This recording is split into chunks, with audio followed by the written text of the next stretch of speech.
हम अक्सर सोचते हैं कि पुराने ग्रंथों के श्लोक या तो कोई प्रार्थना होते हैं या कोई गहरा दर्शन। पर क्या हो अगर मैं कहूं कि एक श्लोक जिसमें सिर्फ कुछ नाम लिखे हैं असल में एक पूरी सैन्य रणनीति और एक मनोवैज्ञानिक खेल को उजागर कर सकता है।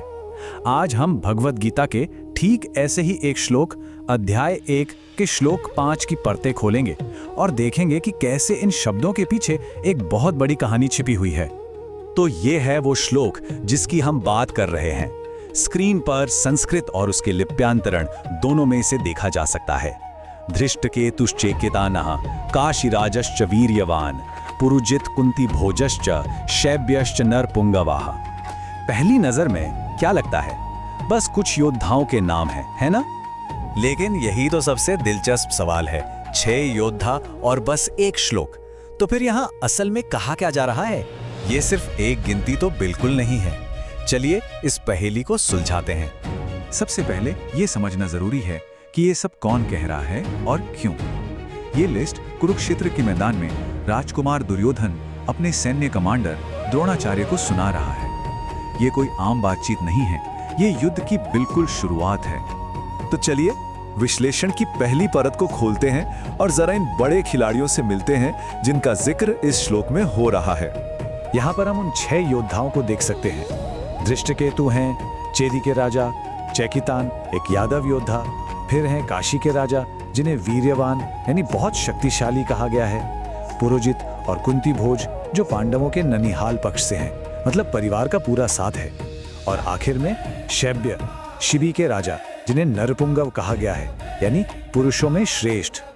और अब आता है पहला बड़ा खुलासा। ये सिर्फ नामों की एक लिस्ट नहीं है, ये एक सोची समझी सैन्य रिपोर्ट है।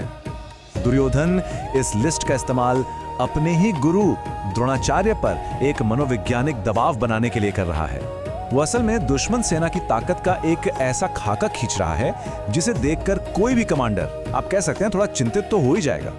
पर सवाल ये उठता है कि वो इस लिस्ट को इतना असरदार बनाता कैसे है?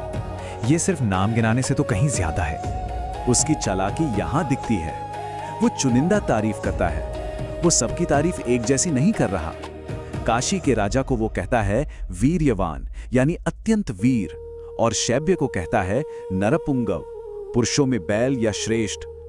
ऐसा करके वो जानबूझकर सबसे खतरनाक योद्धाओं पर ध्यान खींच रहा है ताकि उनका खतरा और भी बड़ा लगे। और जरा ये देखिए कि ये गठबंधन कितना बड़ा है। चेदी मध्य भारत से, यादव पश्चिम से, काशी उत्तर से। मतलब ये कोई छोटी मोटी स्थानीय लड़ाई नहीं है। दुर्योधन असल में ये बता रहा है कि पांडवों ने पूरे भारत से एक अखिल भारतीय गठबंधन तैयार कर लिया है। ये अपने आप में एक बहुत बड़ी राजनीतिक और सैन्य ताकत है। चलिए अब थोड़ा और गहराई में चलते हैं और इन नामों और उपाधियों के पीछे छिपे हुए प्रतीकात्मक अर्थों को समझने की कोशिश करते हैं।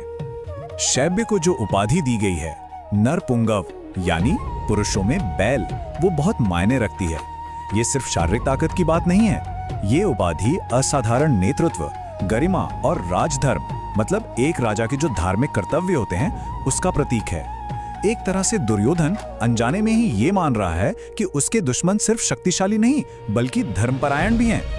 इन गठबंधनों के पीछे भी बहुत गहरे मतलब छिपे हैं। सोचिए, धृष्टकेतु पांडवों के लिए लड़ रहे हैं, जबकि पांडवों के सबसे बड़े सहयोगी कृष्ण ने ही उनके पिता का वध किया था।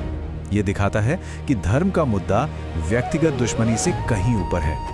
पुरजेत और कुंती भोज का होना पांडवों के मजबूत पारिवारिक समर्थन को दिखाता है, और कुल मिलाकर इन सब राजाओं का एक साथ आना ये दिखाता है कि एक सही और न्यायपूर्ण कारण के साथ समर्थन अपने आप जुड़ता चला जाता है। तो फिर इन सभी परतों को एक साथ रखकर देखें तो ये एक छोटा सा श्लोक हमें क्या बड़ी तस्वीर दिखाता है? तो ये श्लोक एक साथ 4 बड़े काम करता है। पहला, ये दुर्योधन का ज्ञान दिखाता है, वो अपने दुश्मन को अच्छी तरह से जानता है। दूसरा, वो अपनी ही सेना को उकसाने के लिए खतरों की एक लिस्ट बनाकर दबाव बना रहा है। तीसरा, ये उस समय की राजनीति को खोलकर रख देता है कि कैसे धर्मपरायण राजा पांडवों के साथ आ खड़े हुए हैं। और चौथा, वो चुनिंदा तारीफ करके सबसे खतरनाक दुश्मनों पर स्पॉटलाइट डाल रहा है। और यहाँ एक बहुत ही दिलचस्प अंतर सामने आता है। दुर्योधन उसी सेना को एक बाहरी सैन्य नजर से देख रहा है। उसे रणनीतिक खतरे और ताकतवर हीरो दिखाई दे रहे हैं। लेकिन थोड़ी ही देर बाद इसी अध्याय में अर्जुन उसी सेना को एक बिल्कुल अलग अंदरूनी और भावनात्मक नजर से देखता है। उसे योद्धा नहीं बल्कि अपने ही चाचा, दादा और चचेरे भाई नजर आते हैं। एक ही सच्चाई पर दो बिल्कुल अलग नजरिए। तो आखिर में हम ये कह सकते हैं कि ये श्लोक असल में जोरदार भाषणबाजी और चरित्र को उजागर करने का एक बेहतरीन मिश्रण है। ये सिर्फ एक लिस्ट नहीं, ये अपने आप में एक कहानी है। स्रोत सामग्री का ये जो कोट है वो दुर्योधन के मनोविज्ञान को बहुत खूबसूरती से बताता है। वो एक चालाक रणनीतिकार तो है जो दुश्मन की ताकत को समझता है, लेकिन साथ ही साथ उसी ताकत को लेकर उसकी अपनी चिंता भी साफ झलक जाती है। मतलब वो अपनी समझदारी दिखा तो रहा है, लेकिन उसकी बातों से उसकी बेचैनी भी बाहर आ रही है। और ये हमें एक आखिरी सवाल पर लाकर छोड़ देता है। जब हम दूसरों के बारे में बात करते हैं, चाहे उनकी तारीफ करें या बुराई, तो ये उनके बारे में कितना बताता है और हमारे खुद के बारे में कितना?